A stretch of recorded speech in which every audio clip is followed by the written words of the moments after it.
Selamat datang di tutorial Coordinator 2 di coder.web.id, Komunitas Programmer Indonesia. Pada kesempatan pertama ini kita akan mencoba membahas bagaimana cara menginstal dan menggunakan controller pada Coordinator. Pertama-tama, setelah kita download, kita ekstrak Coordinatornya di folder htdocs Anda. Nah, setelah diekstrak, pastikan semua folder di sana dan buka Coordinator tersebut dengan menggunakan text editor yang Anda sukai. Pertama-tama, kita akan melihat controller welcome. Nah, controller adalah welcome ini merupakan turunan dari kelas controller CI controller. Nah, semua controller itu harus turunan dari kelas CI controller. Controller adalah sebuah kelas yang akan menghandle request dari klien. Kita bisa membuka halaman yang telah kita buat tadi secara default langsung jalan. Jadi tanpa ada konfigurasi apapun langsung jalan. Kita buka aja folder yang telah kita buka tadi, maka kita akan langsung ke main.php. Ini adalah controller utama atau default controller yang ada. Kita bisa menambahkan function tertentu. Seperti saya akan menambahkan function coba.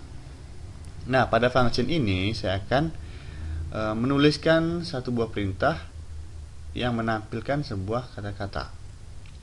Nah, cara mengaksesnya, kita tinggal mengubah URI dari alamat URL yang akan kita buat. Contohnya, di sini kita sudah punya localhost index localhost coordinator 213. Nah, kita tambahkan index.php, dikasih /welcome/coba.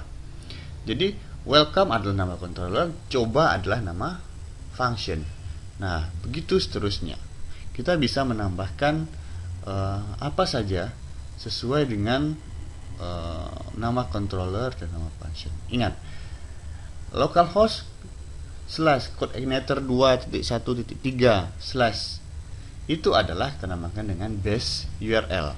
Base URL adalah URL induk di mana kita meletakkan coordinator kita.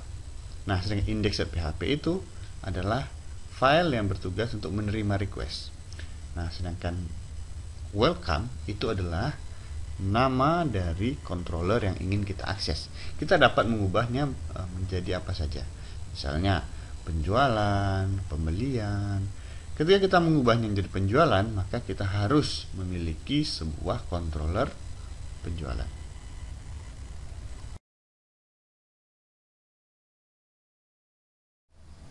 Baiklah, kita akan mencoba membuat sebuah controller baru, yaitu controller belajar. Untuk membuat sebuah controller, kita harus membuat sebuah file di dalam folder controller. Contoh, kita akan membuat controller belajar. Maka kita harus membuat new file di folder belajar dengan nama file belajar.php. Setelah kita membuat file belajar.php, maka kita harus membuat sebuah kelas belajar. Kelas belajar ini haruslah turunan dari kelas controller, CI controller. Jika dia bukan turunan dari kelas CI controller, maka CI akan menolak untuk menampilkan kelas tersebut di browser.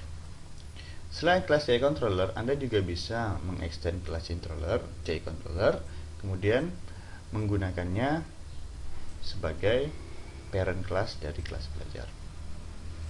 Kita akan mencoba membuat sebuah fungsi yang dinamakan dengan default function. Index adalah default function dari sebuah controller. Default function maksudnya ketika tidak ada function yang dia panggil pada URI, maka controller akan otomatis mencari function index dan menampilkannya di browser. Contoh, kita memiliki sebuah function belajar. Maka ketika tidak ada kita panggil dengan localhost CI coordinator slash index.php slash belajar tanpa ada fungsi indeks, maka kita akan tampil fungsi indeks saja. Nah, kita akan mencoba membuat sebuah parameter pada fungsi indeks tersebut. Parameter ini juga akan memiliki sebuah default value.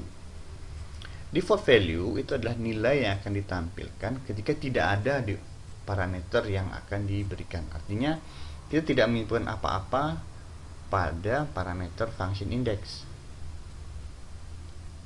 Jadi,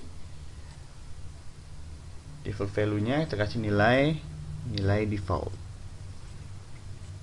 Nah, setelah ini kita akan mencoba buka di browser. Cara bukanya adalah kita cukup menuliskan nama controller saja.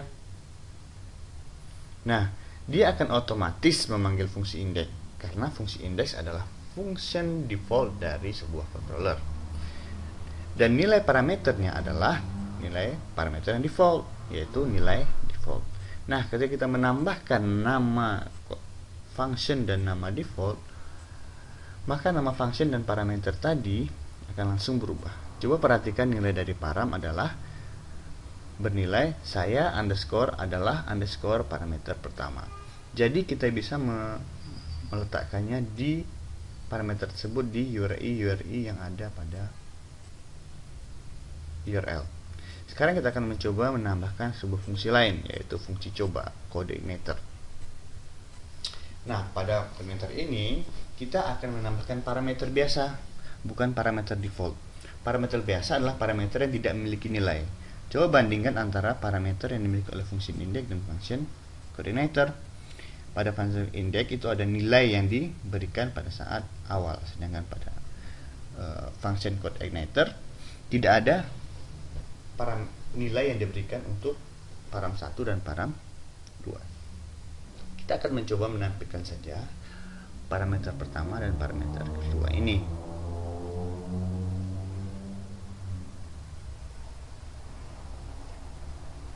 Ketika fungsi dengan parameter ini dipanggil tanpa menginkludkan dari parameternya, maka hal tersebut akan menimbulkan error. Akan ada sebuah error warning yang akan Anda dapatkan karena Anda tidak memasukkan parameter dari fungsi tersebut. Kita akan menampilkan fungsinya saja. Nah, jika kita buka web browser, maka kita harus mengetikkan secara lengkap nama controller dan nama fungsi yang akan kita, kalau kita berada di controller belajar ingin mengakses fungsi codeIgniter, kita tinggal mengetikkan codeIgniter di sampingnya. Nah, ketika tanpa codeIgniter tadi memiliki dua buah param pertama dan param kedua. Nah, ketika kita tidak menginkludkan parameter tersebut, maka akan terjadi error seperti ini. Jadi ada missing argumen 1 dan missing argumen 2. Nah, artinya parameter 1 dan parameter 2 harus diisi. Jika tidak diisi, dia akan menimbulkan error pada program. Nah, kita akan mencoba mengisi parameter pertama dan parameter kedua. Kita tinggal menambahkan URI-nya menjadi misalnya P1 dan P2 segaris miring P2. Nah, maka dia akan otomatis mengisi parameter pertama dan parameter kedua sesuai urutan dari URI yang kita kasihkan. Jika kita tambahkan URI belakangnya misalnya dengan P3 dan P4, maka hal itu tidak akan berpengaruh. Nah, bagaimana cara kita mendapatkan nilai P3 dan P4? Kita bisa menggunakan library yang dinamakan dengan library URI. URI itu adalah URI itu akan dibagi dalam bentuk segmen-segmen. Nah, kita tinggal misalnya kita akan mengambil segmen terakhir. Segmen terakhir itu adalah segmen ke-6. Kita tinggal menghitung saja dari controller itu ada berapa garis miring yang ada di URL-nya.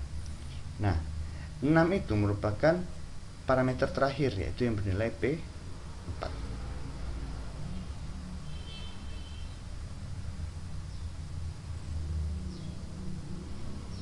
Kita coba akan menampilkan juga P3-nya. Itu P3 berarti para segmen ke-5. Oke. Hasilnya adalah, ya, kita bisa mengambil nilai dari P1, P2, P3, dan P4 dengan cara yang berbeda. Satunya menggunakan URI, satunya menggunakan parameter.